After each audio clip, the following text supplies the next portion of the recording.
बिस्मिल्लाहिर्रहमानिर्रहीम। आवाज़ आ रही है आप लोगों को? Assalamu alaikum everyone. Welcome back. Welcome back to my lecture, my online lecture. After 2 weeks, I think I'm taking your lecture again. And I have today decided to finish off with this chapter. So get ready. If you have books, you can open your books also. We were discussing microbial carcinogenesis in our last or previous lecture. And we had already covered most of the organisms. If I summarize the previous lecture, there are two types of viruses which can cause carcinogenesis, RNA and DNA viruses. Among the RNA viruses, human T-cell leukemia virus is the most important one and the only one that causes cancer.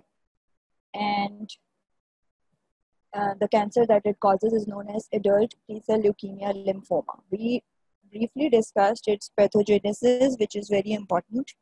Then the DNA viruses include human papilloma virus, which causes cervical carcinoma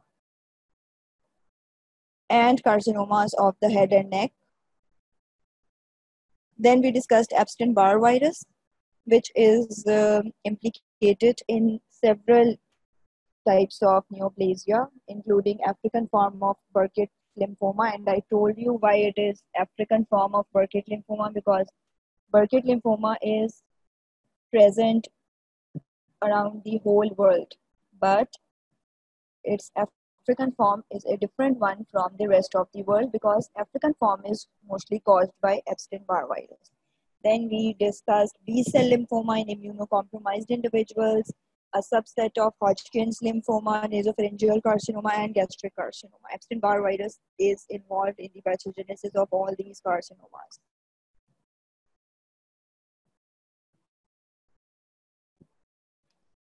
Now we have to move on to the hepatitis B and C viruses.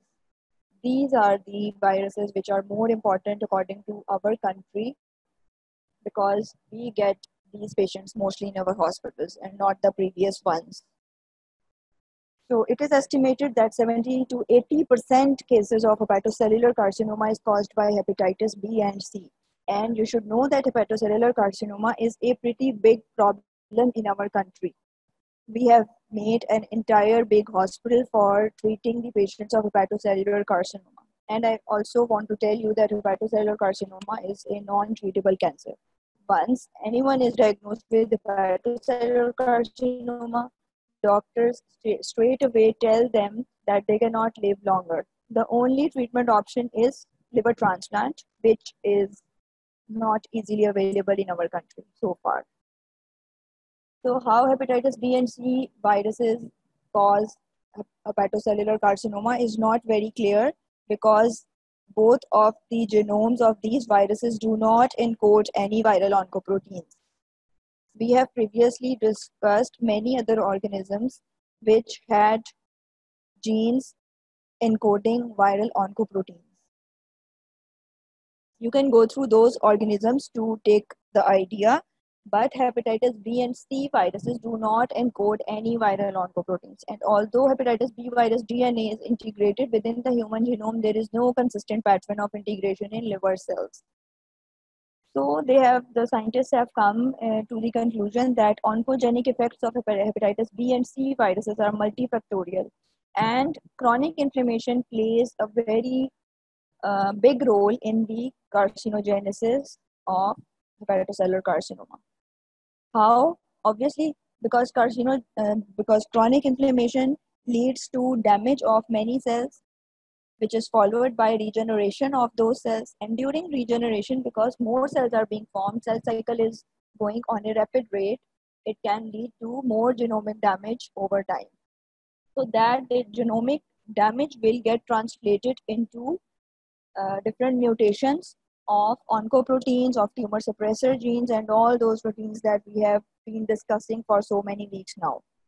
So when those genes or those proteins will get mutated, it will result in the formation of cancer. Another important molecular step that seems to be activated in this whole process is NF-kappa B pathway, which is activated in cases of chronic inflammation. NF-kappa B. It is activated in hepatocytes in response to mediators derived from the activated immune cells.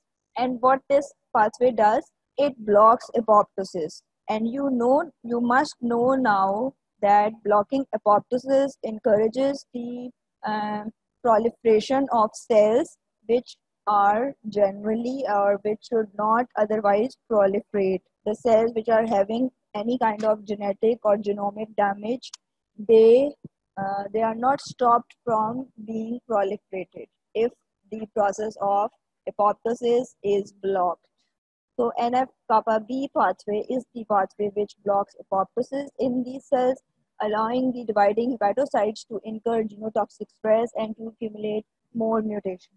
And then there is a gene which in hepatitis B virus, which is known as the BHBX gene. It can activate a variety of transcription factors, several signal transduction pathways. And you should now know very clearly the role of signal transduction pathways in the process of carcinogenesis. In addition, viral integration can cause structural changes in chromosomes that dysregulate oncogenes and tumor suppressor genes. So this was the pathogenesis of hepatocellular carcinoma in case of hepatitis B and C viruses. Hepatitis B and C viruses are not a big problem in the Western countries where these books are written. So they have written a very short note on these viruses, on the carcinogenesis of these viruses. But it's good for us because it makes the topic easier for us. Next is H. pylori. H. pylori, as you must know, is the causative agent of peptic ulcer disease. It is also implicated in gastric adenocarcinoma and Malt lymphoma. Both of these are the malignancies of human body, gastric adenocarcinoma and Malt lymphoma. And what is the pathogenesis of H. pylori? Pathogenesis is almost the same as hepatitis B and C viruses. It is multifactorial, including chronic inflammation and reparative gastric cell problem. Because H. pylori initially causes chronic gastritis, which leads to gastric atrophy. Gastritis के बाद सारे cells damage हो जाएंगे, तो क्या हो जाएगा? Gastric atrophy हो जाएगी. Atrophy से क्या होगा कि there will be also intestinal metaplasia of lining cells, and intestinal metaplasia will get converted into dysplasia, and that dysplasia will progress into cancer if not treated or not stopped. H. pylori अगर वहाँ present रहेगा environment में, तो it will lead to the formation of cancer. लेकिन अगर इसकी time पे even इस स्टेज पर भी मेटाप्लेजिया पर, और डिस्प्लेजिया जो है ये low grade dysplasia is reversible, but high grade dysplasia is not at all reversible. तो इस लो ग्रेड डिस्प्लेजिया से पहले अगर इसकी ट्रीटमेंट हो जाएगी H. pylori की, तो the patient can be prevented from having cancer. Otherwise, it is a disease that causes cancer also. So don't take acidity or acid peptic disease lightly when you become doctors. Strains associated with gastric adenocarcinoma have been shown to contain a pathogenicity island that contains cytotoxin-associated A gene, CAG-A gene. This is the gene that is present in those strains of H. pylori which were present in the patients of gastric adenocarcinoma, and not all the patients. Although H. pylori is non-invasive, CAG-A, इसका नाम ही CAG-A है, cytotoxin-associated A gene. It penetrates into gastric epithelial cells where it has a variety of effects, including the initiation of a signaling cascade that mimics unregulated growth factor stimulation. ठीक है जी. Now, chronic H. pylori infection leads to polyclonal B cell proliferations that may give rise to a monoclonal B cell tumor of the stomach as a result of accumulation of mutations. This is the pathogenicity of Malt lymphoma, how Malt lymphoma is implicated in chronic H. pylori infections. Malt lymphoma का पूरा word क्या है? Mucosa associated lymphoid tissue.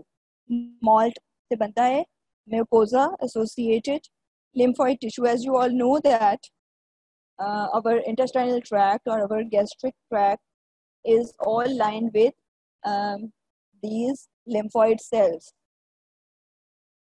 So H. pylori can also affect those B cells, and it leads to polyclonal B cell proliferation at first.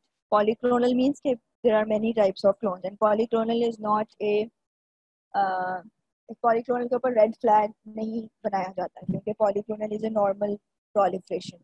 But when it becomes monoclonal B cell proliferation, then it means that it is a tumor as a result of accumulation of mutation. So this was all about hepatitis B and C viruses and H. pylori, which is a bacteria causing cancer. Now we move on to our more interesting topic, which is clinical aspects of neoplasia. Now I'm going to tell you how you will encounter the patients of cancer in the clinics and in emergencies, and what investigations you will have to do on those patients, and what will be the meaning of the results of the investigations that you will get, or the interpretation of the findings. So before moving on to the exact laboratory tests, we have to consider a few things about the neoplasias, that there are a few things which are very important while considering the clinical outcome of the disease. Obviously, location is one of the most critical determinant of the clinical effects of both benign and malignant tumors. And a sensitive location can make a benign tumor lethal, and a very harmless location can make malignant tumors less lethal. For example, a small pituitary adenoma. Pituitary adenoma will be present in the pituitary gland in the brain, although benign adenoma है. Adenoma का मतलब है it is benign. Carcinoma, then it would mean that it is a malignant tumor. So pituitary adenoma is a benign tumor, and possibly it is non-functional, but it can be lethal because it can compress and destroy the surrounding normal pituitary gland and thus lead to serious hypopituitarism. If you remember the anatomy of the pituitary gland, you will know that it sits inside this bone, or just below the optic chiasm. The pituitary adenoma can also grow, and it can compress the optic chiasm, leading to blindness in the patient. So its location makes it very serious disease. Otherwise, it is a benign tumor and it does not release any hormones depending upon its location within the tumor, within the pituitary gland. This is the MRI image of the brain showing pituitary adenoma. Next are the hormonal effects.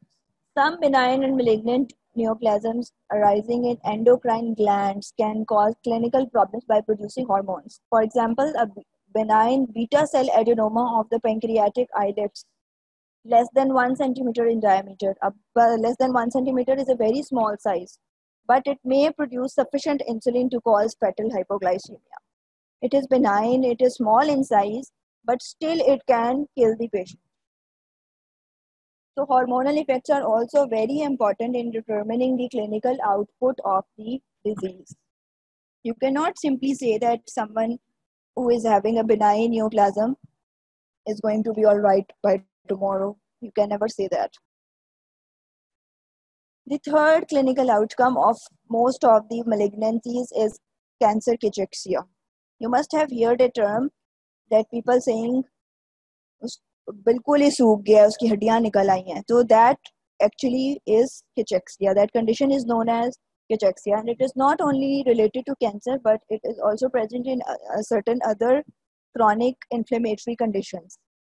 Individuals with cancer commonly suffer progressive loss of body fat and lean body mass, accompanied by profound weakness, anorexia, and anemia. And all these are referred to as cachexia. Now you have to remember that cachexia includes profound weakness, anorexia, and anemia.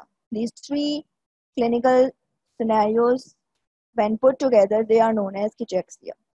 And there is loss of body fat and protein as well. Skeletal muscles भी चले जाते हैं और जो fat के deposits हैं वो भी चले जाते हैं. So cancer cachexia is associated with equal loss of both fat and lean muscle. There is elevated basal metabolic rate, evidence of systemic inflammation, for example, an increase in acute phase reactants. Main culprit that underlies cancer cachexia is TNF alpha. TNF alpha was actually discovered on the basis of its implication in the cachexia, and it was named as cachectin. It is a leading suspect among several other mediators released from immune cells that may contribute to cachexia.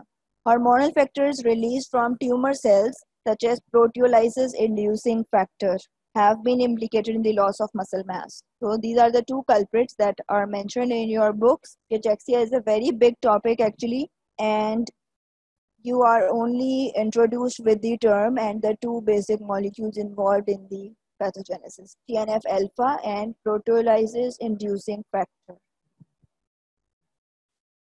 This is the clinical picture of the patients who have undergone cachexia. You can see that there is no muscle mass and no fat mass on the body of these patients.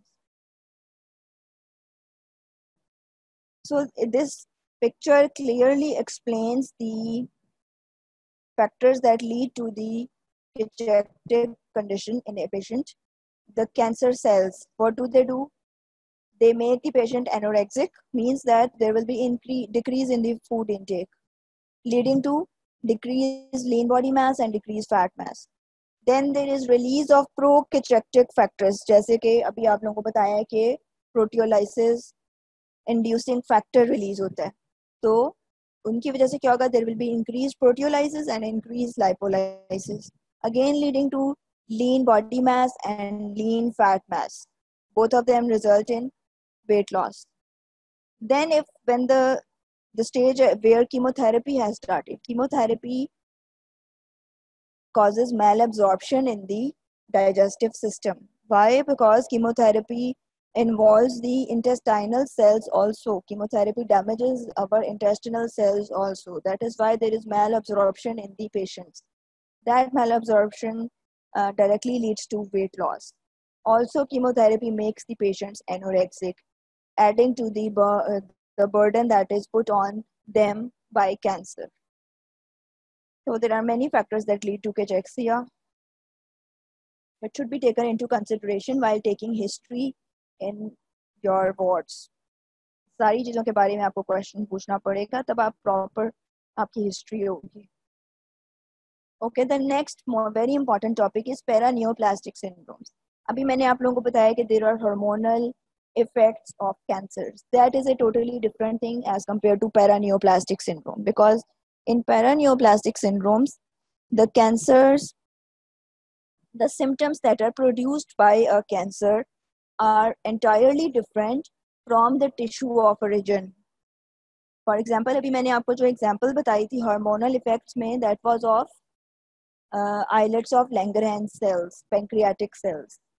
लेकिन वो pancreatic cells क्या produce कर रहे थे? They were producing insulin, which is pretty much predictable, taking into account that it is a cancer of pancreatic tissue. Pancreatic tissue का जो cancer है वो obviously hypoglycemia ही कराएगा, क्योंकि उसमें से इंसुलिन ही रिलीज होनी है. लेकिन ये पैरानियोप्लास्टिक सिंड्रोम्स में क्या होता है कि कैंसर जो है वो ब्रेन का है, लेकिन जो सिम्टम्स हैं वो आ रहे हैं किसी और अनरिलेटेड सिस्टम के, ठीक है, which are very difficult to explain, उसको हम कहते हैं paraneoplastic syndromes.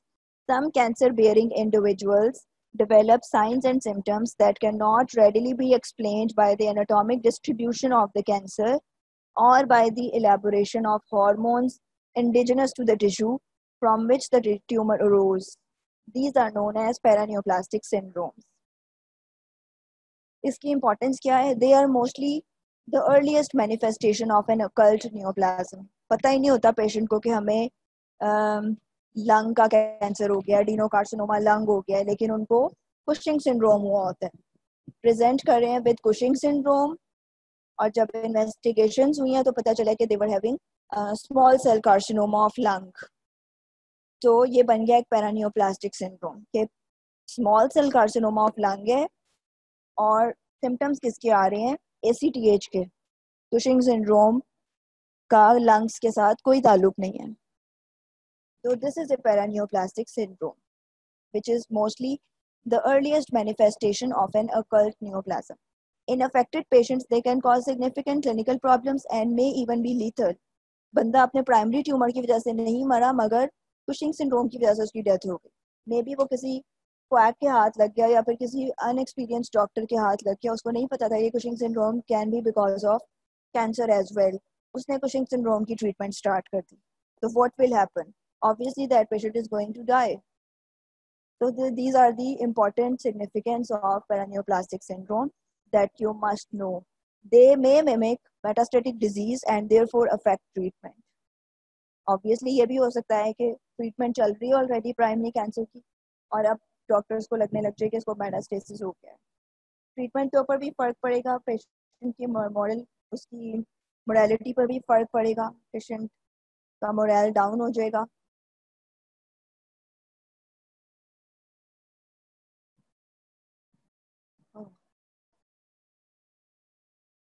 Okay, I can repeat the paraneoplastic syndrome for you because someone is telling that there was audio disturbance. Paraneoplastic syndromes are the symptoms which are present in the patients, cancer-bearing patients, which cannot be explained on the basis of their anatomic distribution, on the basis of anatomic distribution of the tumor, or by the elaboration of hormones indigenous to the tissue from which the tumor arose. ठीक है जी, इसकी मैंने आप लोगों को explanation बता दी है. इसकी जो कॉमन एग्जांपल्स हैं उनको कैटेगराइज किया हुआ है into different classes. For example endocrinopathies. Endocrinopathies they are frequently encountered as a result as a part of the paraneoplastic syndrome. और कौन कौन से हैं? कुशिंग सिंड्रोम है for example. Now it will be very interesting for you to know that 50% patients of Cushing syndrome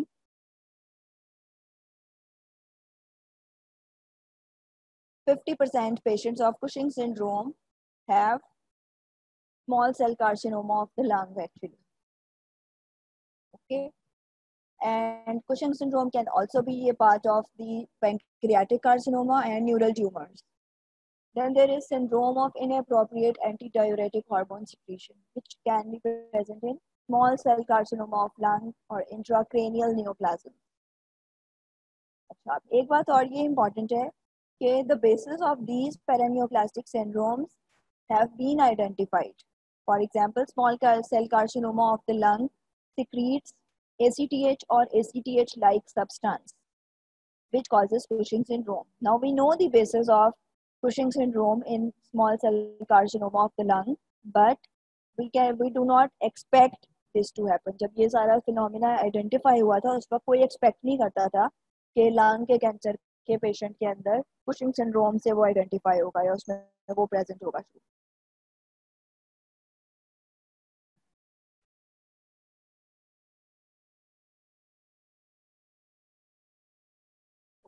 Now, similarly, hypercalcemia is a very commonly encountered paraneoplastic syndrome in different malignancies.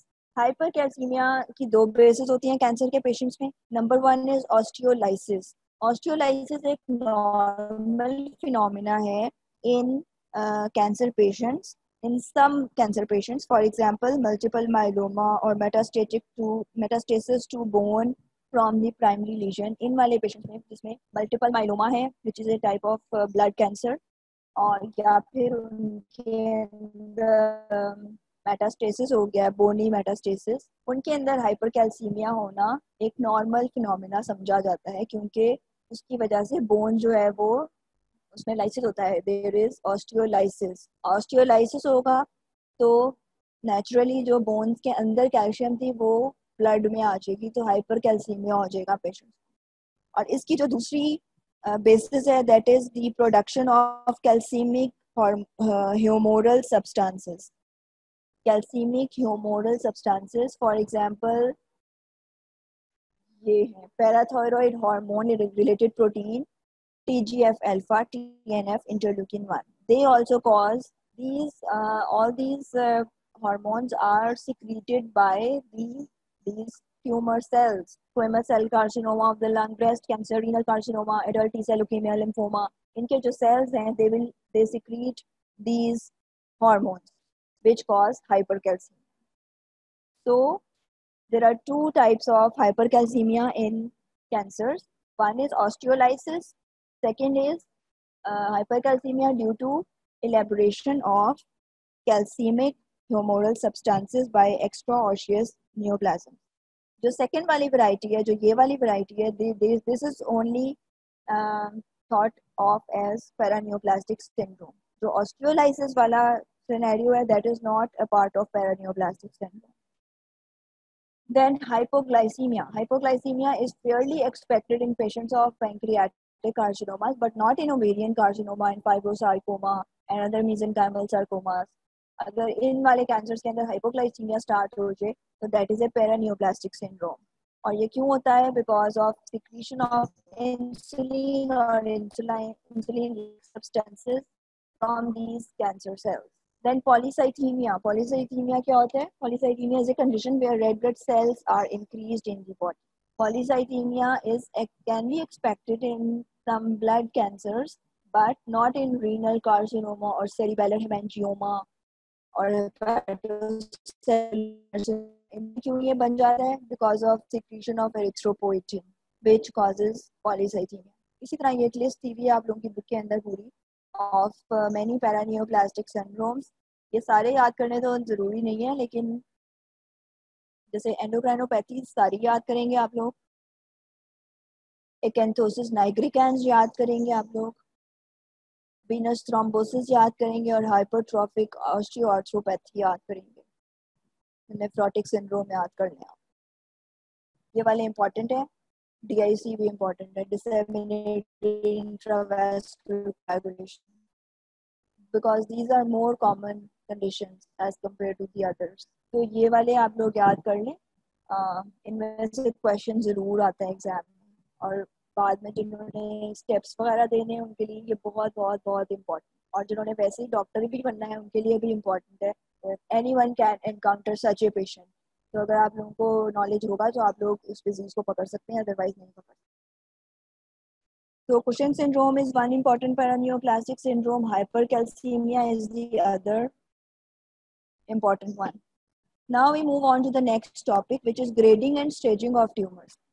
After identifying or after figuring out that the patient is suffering from a malignant condition, the next step is definitely to grade and stage the tumor. And why is it important? Because it helps in the treatment, in finding out the prognosis of the disease and all that.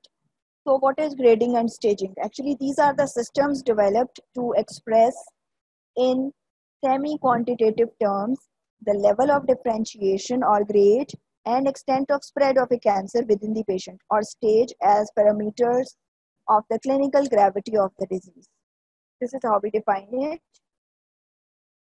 जैसे हम लोग international पढ़ा था units का physics की book के अंदर, कि ताकि सारी दुनिया में एक ही तरह का सिस्टम हो यूनिट्स को करने के लिए, कि अगर पाकिस्तान में बैठे हुए किसी ने कोई चीज़ मेजर की है, लेंथ किसी ऑब्जेक्ट की, तो वो अगर अमेरिका में किसी को बता रहा है तो सिस्टम सेम होना चाहिए. ठीक है.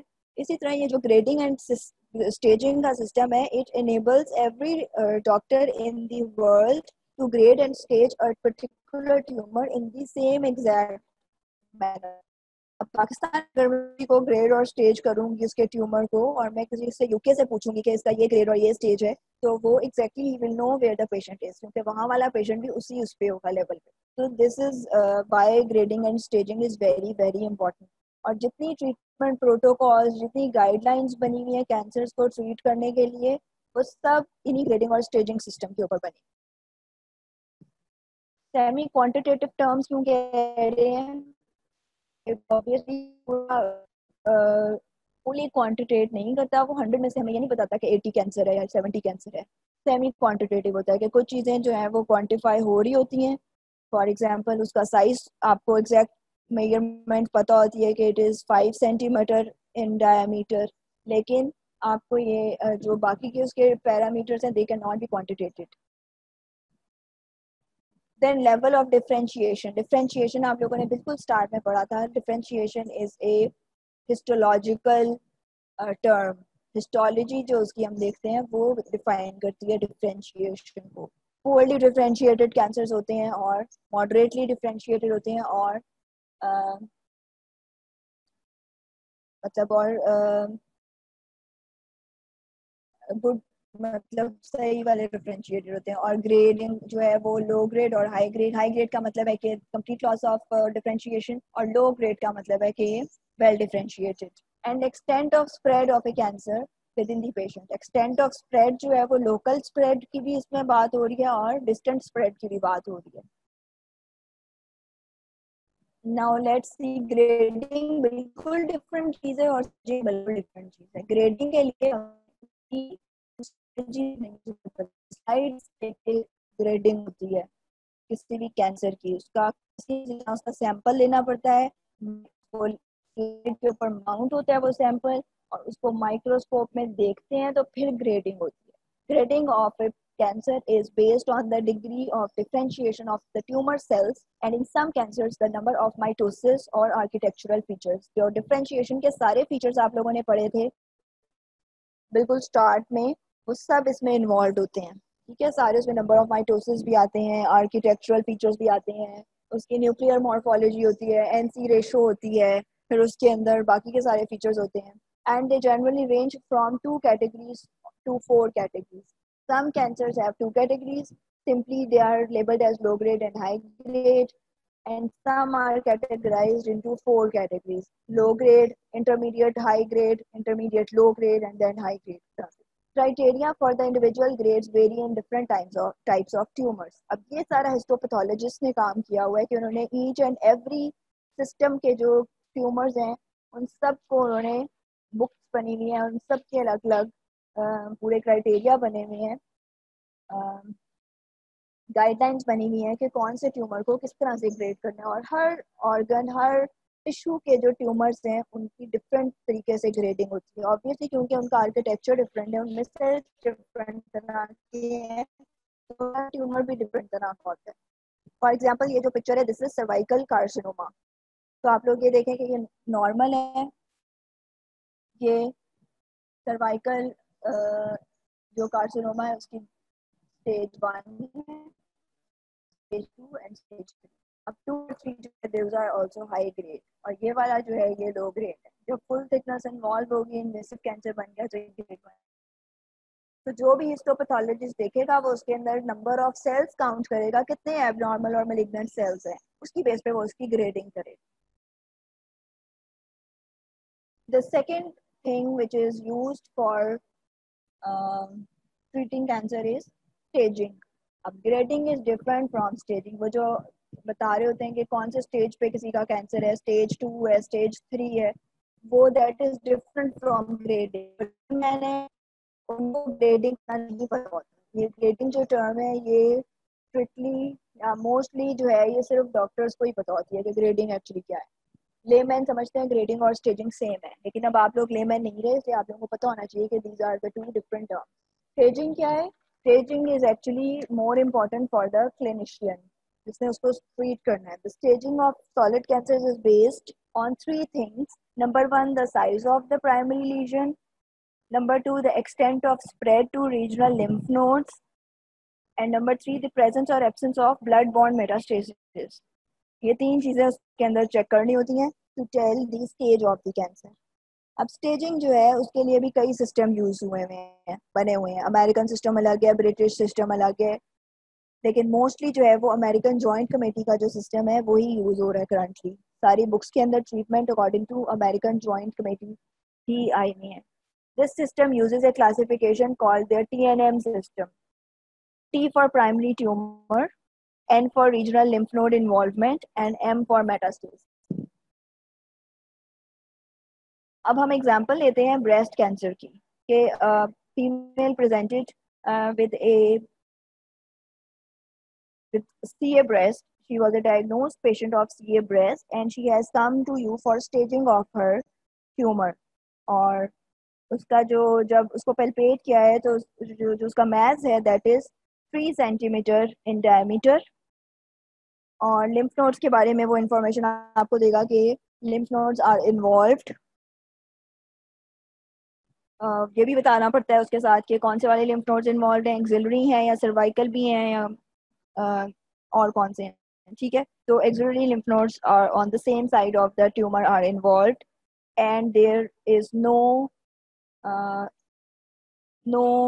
Evidence of metastasis. तो इसको फिर किस तरह से इसकी TNM स्टेजिंग होगी। T is for primary tumour. तो जो अमेरिकन सिस्टम बना हुआ है उसके अकॉर्डिंग जो 2 सेंटीमीटर से कम वाले ब्रेस्ट कैंसर के लीजन्स हैं they are staged as T1। Then 2 to 4 जो सेंटीमीटर तक के हैं they are staged as T2 और फिर T3 और T4 जितने बड़े होते जाएंगे। तो अब इसमें उन्होंने आपको इस सिनेरियो में अगर 4 सेंटीमीटर का रीजन बताया है तो दैट इज T2। ठीक है, तो T के आगे हमने लिख देना है T2। N जो है उसमें उन्होंने बताया हुआ कि सेम साइड के axillary lymph nodes are involve, तो N1 हो जाएगा। एंड देन M के लिए if there is evidence of metastasis then we write M1 and if there is no evidence of metastasis then we write MO और M0। तो इसकी staging बनेगी T2 N1 M0, ये staging बनेगी। ये देखें जी इस तरह से है। T is for primary tumor. TX means primary tumor cannot be assessed. ये किन कंडीशंस में हो सकता है?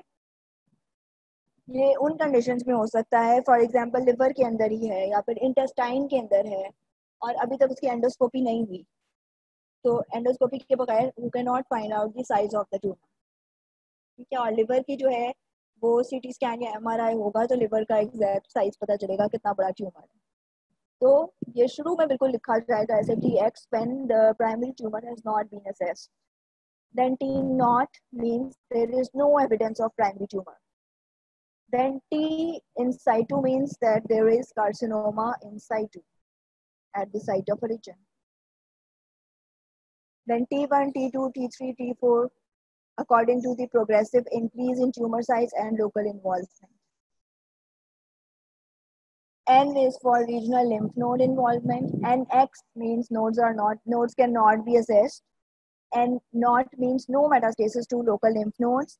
And N1, N2, N3 according to progressive involvement of local lymph nodes. Then M is for distant metastasis. MX means that metastasis cannot be assessed. M0 means no distant metastasis. And M1 means presence of distant metastasis. इसके next step भी होता है वो ये है कि for example अभी जो हमने एक स्टेजिंग बनाई थी CA ब्रेस्ट की उसमें था T2 N1 M0। तो उन्होंने आगे इससे नेक्स्ट पेज जो होता है उसमें ये बताया होता है कि कौन से वाले T's और N और M का कॉम्बिनेशन जो है वो स्टेज 1 होगा, कौन से वाले T N M का कॉम्बिनेशन जो है वो स्टेज 2 होगा और कौन से वाले का स्टेज 3 होगा। मोस्टली स्टेज 3 पे जाके जो है stage 4 means that there is presence of metastasis in almost all cancers. Stage 2 means के there is local adherence, जो underlying tissues हैं they are involved। और स्टेज 3 पे होता है कि lymph nodes जो हैं वो भी इन्वॉल्व हो गए मोस्टली, मतलब not in all cases but in most of the cases। आप लोगों को भी एग्जैक्ट सारे ऑर्गन्स की और टिश्यूज की स्टेजिंग नहीं इस लेवल पे याद करनी, this is just to give you an idea. ये आप लोग नेक्स्ट ईयर करेंगे इंशाल्लाह, जब आप लोग सारे सिस्टम्स और ऑर्गन्स पढ़ेंगे तो उस वक्त, ताकि आप लोगों को पता हो। और वैसे भी otherwise it is a very important question for your third year prof exam, staging and grading is very frequently asked in written exams and in vivas also. तो आप लोगों को सिर्फ इतना जितना बताया है इतना आइडिया होना इनफ है, and not more than that. What is the significance of grading and staging? To quantify clinical aggressiveness of neoplasm, to judge its extent and spread, to decide on the treatment protocol, and to make an accurate prognosis. अब हर stage के according उन्होंने prognosis बताया हुआ है research based के इस stage पे इस कैंसर का इतने परसेंट प्रोग्नोसिस है, इतने परसेंट पेशेंट्स ठीक हो जाते हैं, इतने परसेंट नहीं ठीक हो पाते हैं. So these all things have been decided and written in the book. Okay, किसी को कोई confusion है अभी तक? They can ask. Otherwise, we move on to our next topic, which is laboratory diagnosis of cancer. What are the different diagnostic procedures used in diagnosing this disease? First of all, histologic and cytologic methods, which are the most important one for diagnosing cancer. Steps क्या है इसमें? Obviously, a sample has to be taken. Sample इसका कैसे लेते हैं? Tumour का. Tumour के हमें सेल्स चाहिए. ऑब्वियसली हम ब्लड नहीं ले सकते इसके सैंपल के लिए, अनलेस के वो जो ब्लड कैंसर ही है वो. ठीक है. तो बाकी जो अदरवाइज सॉलिड ट्यूमर्स हैं उनके लिए उनका एक सैंपल चाहिए, उनका पीस चाहिए उन ट्यूमर्स का. उसके लिए हम 3 तरह के तरीके यूज कर सकते हैं. वन इज एक्सिजन और biopsy, which is the most sensitive method. Excision और बायोप्सी के पूरा का पूरा ट्यूमर रिमूव कर लें, उसका एक पार्ट जो है वो सर्जिकली रिमूव कर ले जो सर्जन है. Second is needle aspiration, where with the help of a needle, some of the cells are aspirated and examined under the microscope. And third method is cytological smear, which is the least diagnostic method. सबसे बिल्कुल ही जो है ना इसकी बहुत ही difficulty से इसमें sample आता है और सिर्फ only a limited number of malignancies can be diagnosed in this way. कौन सी मैलिग्नेंसीज होती हैं? सर्वाइकल कार्सिनोमास, ऑब्वियसली उसमें साइटोलॉजिकल स्मीयर यूज होता है जिसको पैप स्मीयर कहते हैं. या फिर जो बकल म्यूकोजा की कैंसर्स हैं, they can also be identified on the basis of cytological smears. Next step is preservation of the sample. या तो फॉर्मेलिन में मोस्टली इसको हम इमर्स करते हैं. Then rapid allocation of tissue for other studies such as cytogenetics, flow cytometry and molecular diagnostics. क्योंकि सिर्फ morphology नहीं देखनी बल्कि ये वाली सारी चीज़ें भी करनी है उस सैंपल के ऊपर. साइटोजेनेटिक्स की जा सकती हैं, flow cytometry and molecular diagnostics. और फिर ये हिस्टोपैथोलॉजिस्ट के पास चला जाता है जहाँ पे वो उसको माइक्रोस्कोप के अंदर ऑब्जर्व करता है. विथ फ्रोजन सेक्शन एक टेक्निक है जो कि मैं आप लोगों को पहले भी बता चुकी हूँ. क्या होता है ये? During surgery a sample is taken, specimen of tissue that has been quick frozen, cut by microtome and stained immediately for rapid diagnosis of possible malignant lesion. इसकी एप्लीकेशन क्या है? इसकी एप्लीकेशन है कि in evaluating the margins of an excised cancer to ascertain that the entire neoplasm has been removed. ठीक है कि सारा neoplasm रिमूव हुआ है या नहीं. वो सराउंडिंग टिश्यू में से सैंपल ले लेते हैं, या फिर जो उन्होंने जो भी एक सिंगल उसमें अगर पूरा का पूरा ट्यूमर रिमूव किया है तो ये हमेशा से एक रूल है ट्यूमर की सर्जरी का कि उसके साथ 1 सेंटीमीटर या 2 सेंटीमीटर नॉर्मल टिश्यू भी रिमूव करना होता है. तो when the whole sample is examined under the microscope, the histopathologist can tell you कि सारा का सारा रिमूव हो गया या फिर उसके अंदर कोई पार्ट जो है वो रह गया, कोई मिसिंग है पोर्शन ट्यूमर का. इसकी एक तो ये हो गई एप्लीकेशन, और दूसरी है in making decisions about what additional studies beyond histology are needed. अब कई दफ़ा ऐसे होता है कि फ़ौरन उसको अगर रिमूव कर लिया है तो कुछ उसके बारे में एडिशनल इंफॉर्मेशन आ जाती है. कोई टाइप ऑफ कैंसर ऐसा निकल आता है कि जो उसी वक्त हिस्टोपैथोलॉजिस्ट बता देते हैं कि इसके लिए हमें फर्दर ये वाला सैंपल चाहिए, तो वो उसी वक्त लिया जा सकता है. या फिर जैसे मैंने आप लोगों को सेंटिनल लिम्फ नोड्स के अंदर उसकी एप्लीकेशन बताई थी कि अगर सेंटिनल लिम्फ नोड्स के अंदर पीए के कोई सेल है तो entire axillary tail is cleared, otherwise it is saved. ये जो है वो स्लाइड है जिसके ऊपर ये माउंट हो रहा है sample from liquid frozen method. Next is fine needle aspiration. Fine needle जो है ये इसी तरह की एक नीडल होती है, ये जरा वाइड बोर्ड नीडल होती है जिसमें से सेल्स आसानी से पास कर सकें. और ये यूज किन वाले कैंसर्स में होगी, obviously which are readily palpable lesions जो हैं उन्हीं में ये यूज हो सकती है, such as breast, thyroid and lymph nodes. ठीक है. It is less invasive, more rapidly perform than are needle biopsies. It saves us from surgery and its attendant risk. काफी सारे इसके फायदे हैं, लेकिन इसके अंदर सैंपल साइज बहुत छोटा आता है और बहुत दफा ये फेल हो जाता है प्रोसीजर. ये थायराइड है इस पेशेंट का. थायराइड का एक मैस है जिसकी फाइन नीडल एस्पायरेशन हो रही है, and this procedure is very commonly done in our department also. If any one of you is interested they can come and observe the procedure. देखें, उसको पैल्पेट करके उसके अंदर से ये सैंपल ले रहे हैं. ये ब्रेस्ट है, इसका ये सैंपल लिया जा रहा है. ये ब्रेस्ट तो नहीं कहूँगी मैं, मैस है ब्रेस्ट में, अभी डायग्नोज तो नहीं हुआ होगा क्योंकि. तो this procedure can also be done under ultrasound guidance. Ultrasound आपको बताएगा कि कहाँ पे मैस है, तो वहीं से उसका सैंपल लेके उसके बाद उसको स्लाइड के ऊपर माउंट करते हैं और फिर उसको माइक्रोस्कोप के अंदर ऑब्जर्व कर लेते हैं. ये हो गया FNAC. Next is cytological smear, for example Pap smear. Cytological smear बनता कैसे है? ये लूज कैंसर सेल्स होते हैं, because you know that the cancer cells have lowered coherence, they have lowered cohesiveness and exhibit a range of morphological changes encompassed by the term anaplasia. lowered cohesiveness आप लोगों ने पढ़ी है, क्योंकि यही इसकी एक कैरेक्टरिस्टिक है जो कि इसको मेटास्टेसिस में भी हेल्प करता है. आप लोगों ने पढ़ा था कि ये आपस में एक दूसरे की ब्रिजिंग इनकी खत्म हो जाती है. जो इक्वेडायरेंट्स हैं जो कि इनको ब्रिज करके रखते हैं, they are lost. As a result the cells are shed into the cavities where the tumor is present. इसकी वजह से ये, क्योंकि वो लूज पड़े होते हैं सेल्स सर्विक्स में भी और बकल म्यूकोजा में भी, so they are easy to pick up from there.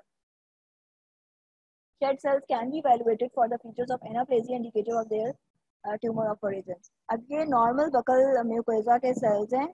You can see that there are squamous cells present.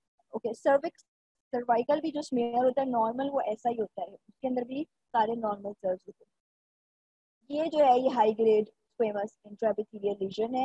ये आप देखें इसके अंदर NC रेशो कितनी ज़्यादा हुई हुई है, एंड दे आर वेरी, मतलब ये डराने से सेल्स है, बड़े बड़े इनके न्यूक्लियस हैं. न्यूक्लियोलाई भी इसके अंदर इवन नज़र आ रही है. आप जो डॉट्स देख रहे हैं इनके न्यूक्लियस के अंदर, दीज आर द न्यूक्लियोलाई. ठीक है. तो हाई NC रेशो है, प्रोमिनेंट न्यूक्लियोलाई है, और इसके अंदर इनकी variation in the size and shape है. कोई सेल छोटा है, कोई बड़ा है. तो these things make them the malignant sales. तो ये उसके जो साइटोलॉजिकल स्मीयर है उससे ये सैंपल पिक हुआ है और उसके अंदर ये नजर आ रहा है. बट इसमें भी चांसेस बहुत ज़्यादा होते हैं कि सैंपल जो है वो नहीं आएगा, इनएडिक्वेट होगा और टेस्ट को रिपीट करना पड़ेगा. This is how a sample is taken. ये देखिए आप जिस तरह वो छोटे बच्चों के फीडर्स वगैरह साफ करने के लिए ब्रश होता है ना, उसी तरह का ये ब्रश यूज हुआ है.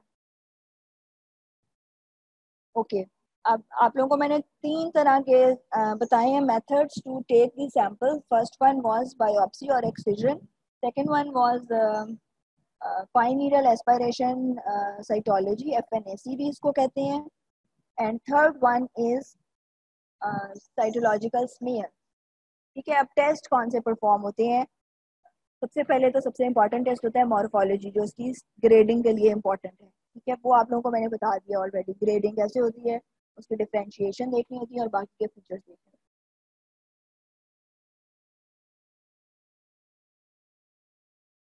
हैं. Another important test is immunohistochemistry. Markers इसके अंदर या फिर जो आइडेंटिफाइंग प्रोटीन्स हैं दे आर चेक्ड, और मार्कर्स को देख लेते हैं कि if those are present on the cells और द सैंपल ऑब्टेन्ड, तो फिर हमें डायग्नोसिस में और उसमें हेल्प होता है. तो इसकी एप्लीकेशंस क्या है? Categorisation of undifferentiated malignant tumours. For example CD20 is a marker of B cell tumour. अब बी सेल्स क्या है? These are actually lymphocytes. जब ब्लड के अंदर कोई लिम्फोमा, वो कोई ल्यूकीमिया होता है, जो लिम्फोप्रोलिफरेटिव ल्यूकीमियाज हैं, तो उसमें क्या होता है कि there are so many lymphocytes seen. अब जो भी बंदा उसकी मॉर्फोलॉजी देख रहा है, उससे ज़्यादा कोई बात नहीं बता सकता कि lymphocytes are C.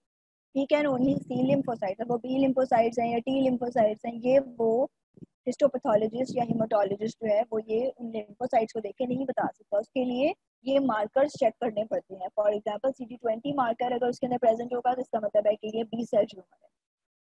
Similarly, cytokeratin is a marker for epithelial tumors, Desmond's for muscle tumors. Second application is determination of site of a region of metastatic tumors. ये यूज होगा फॉर मेटास्टेटिक ट्यूमर्स हैं। अगर site of reason ही नहीं पता और metastasis जो है वो पता चल गया है, तो हम मेटास्टेटिक ट्यूमर्स के मार्कर्स को आइडेंटिफाई करके ये पता लगा सकते हैं कि what is the primary tumour, where is the primary tumour. For example, prostate specific antigen and thyroglobulin are markers of carcinomas of the prostate and thyroid respective. ठीक है, ये उन्होंने सिर्फ 2 एग्जांपल्स दिए हैं, वरना अदरवाइज हर ट्यूमर के कोई ना कोई मार्कर होते हैं। Number third application is detection of molecules that have prognostic or therapeutic significance. इसके अंदर मैंने आप लोगों को पहले भी आप लोग पढ़ चुके हैं कि ERBB2 जीन जो है, that is a gene with, और इसका दूसरा नाम है HER2 gene.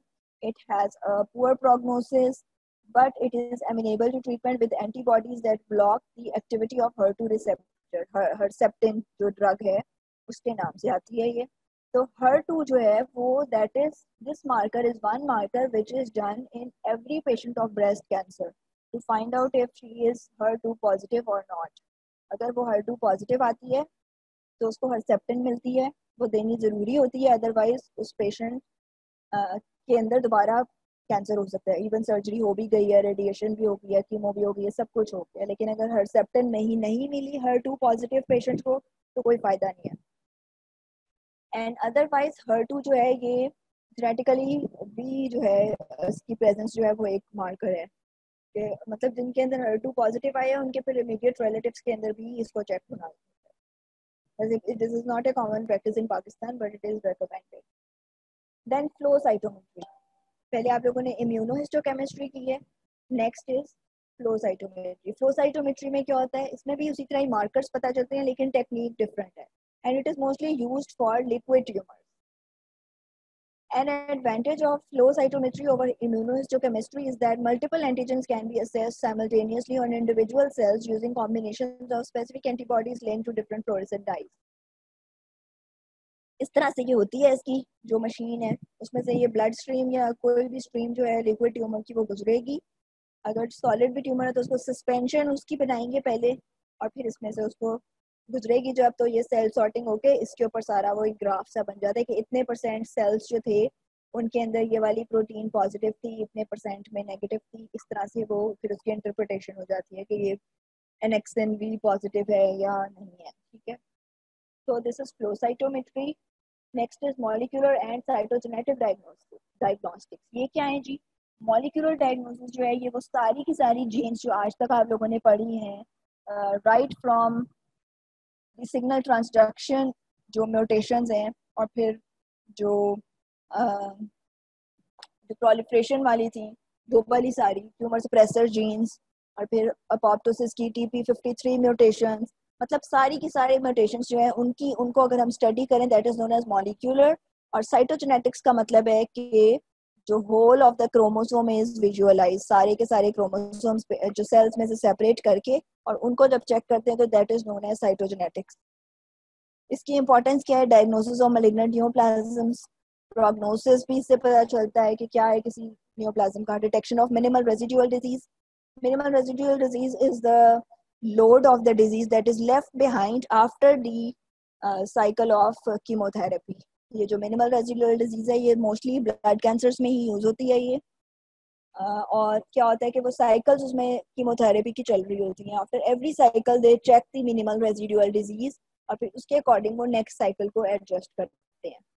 Then diagnosis of hereditary predisposition to cancer, guiding therapy with oncoprotein directed drugs. इसकी भी एग्जांपल हर्सेप्टिन ही आ जाएगी। ठीक है जी, ये हो गया। Now next are the tumour markers. ये वो मार्कर्स हैं अभी हम जो पहले पढ़े थे इम्यूनोहिस्टोकेमिस्ट्री में जो हमें पता चल रहे थे वो भी ट्यूमर मार्कर्स थे, लेकिन वो किस तरह से आइडेंटिफाई हो रहे थे, by using antigen antibody reactions. लेकिन ये वाले जो ट्यूमर मार्कर्स हैं, these are proteins which are present और substances which are present in the blood, body fluids and tissues and suggest the presence of a malignant neoplasm. They can be hormones, oncofetal antigens, isoenzymes, specific proteins, mucins, and other glycoproteins, cell-free DNA markers. They cannot be used for definitive diagnosis of cancer, however. They contribute to the detection of cancer and in some instances are useful in determining the effectiveness of therapy or the appearance of a recurrence. Important इनमें से कौन कौन से हैं? Prostate specific antigen, ये बहुत ज़्यादा important है क्योंकि ये डिफ्रेंशिएट करने में हेल्प करता है क्रॉनिक प्रोस्टेटाइटिस को विद प्रोस्टेटिक एडिनोकार्सिनोमा, क्योंकि दोनों बहुत कॉमनली अकरिंग डिजीजेस हैं इन मेल्स, तो और इनमें डिफ्रेंशिएट करना भी मुश्किल होता है on the basis of clinical symptoms. तो ये करा के जो है फिर भी किसी हद तक एक डायग्नोसिस में हेल्प मिल जाती है। Then carcinoembryonic antigen CEA, it is elaborated by carcinomas of the colon, pancreas, stomach, and breast. Then alpha fetoprotein is an important tumor marker of hepatocellular carcinoma. HCG is present in testicular tumors. CA-125 for ovarian cancers, and immunoglobulins are present in multiple myeloma. These markers are done on the blood sample. ये blood sample में होते हैं। वो जो पहले हमने पढ़े हैं सारे ट्यूमर, ये जो उधर पढ़े थे, they were all done on the sample of the tumor itself. जो primary tumor का sample लिया था उसके through वो वाले किए थे। Now you can ask any questions because I think time भी almost खत्म हो गया।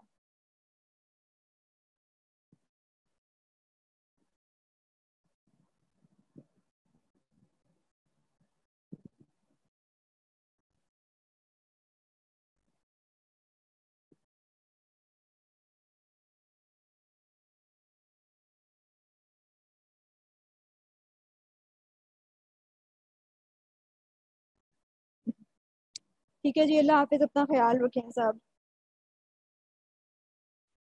नेक्स्ट मंडे आप लोगों का टेस्ट है, आई होप आप लोगों की तैयारी अच्छी हो रही होगी, और अगर कोई कंफ्यूजन होती है तो you can always approach me. Take care, अल्लाह हाफिज़।